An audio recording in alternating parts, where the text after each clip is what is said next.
Nous avançons sur le chemin vers Pâques. Après le repas, vient le jardin. Après le partage, vient la solitude. Je t'invite à ralentir, à laisser ton souffle se poser, à accueillir ce moment comme une veille.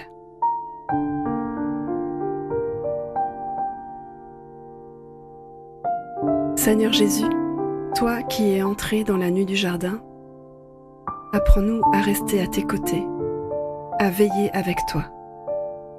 Amen. Je lis dans l'Évangile de Luc, chapitre 22, versets 39 à 46. Jésus sortit et se dirigea, comme d'habitude, vers le mont des Oliviers. Ses disciples s'y rendirent aussi avec lui.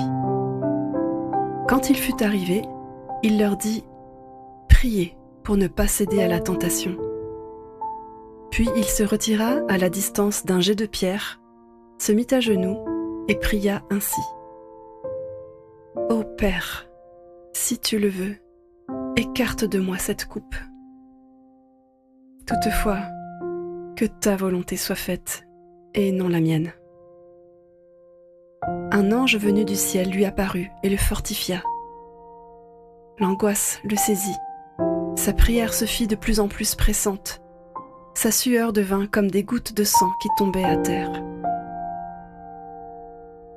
Après avoir ainsi prié, il se releva et s'approcha de ses disciples.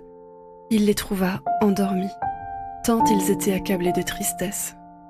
« Pourquoi dormez-vous ? leur dit-il. « Debout et priez pour ne pas céder à la tentation. »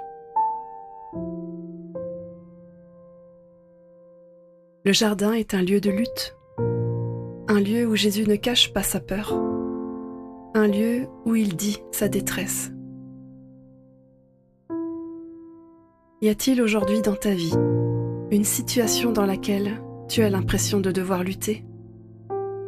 Une épreuve que tu préférerais éviter? Tu peux la nommer et la déposer devant le Père.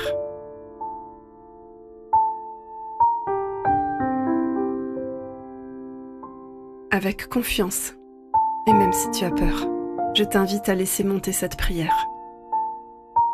Père, je ne comprends pas tout, mais je veux te faire confiance. Que ta volonté soit faite.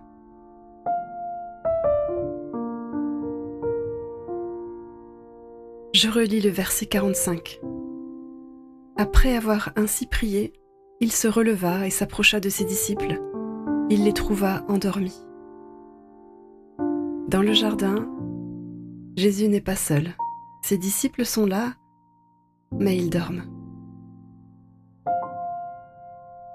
Je t'invite à penser maintenant à une personne autour de toi, quelqu'un qui traverse une lutte intérieure, ou bien quelqu'un qui porte une angoisse que peu de gens voient. Imagine Jésus priant pour cette personne, intercédant pour elle dans la nuit, demandant au Père de la fortifier. Et confie cette personne à Dieu. Tu ne peux pas résoudre sa situation à sa place, mais tu peux te tenir à ses côtés face à son combat. Et demande simplement « Seigneur, aide-moi à veiller, à ne pas m'endormir face à la souffrance de l'autre. »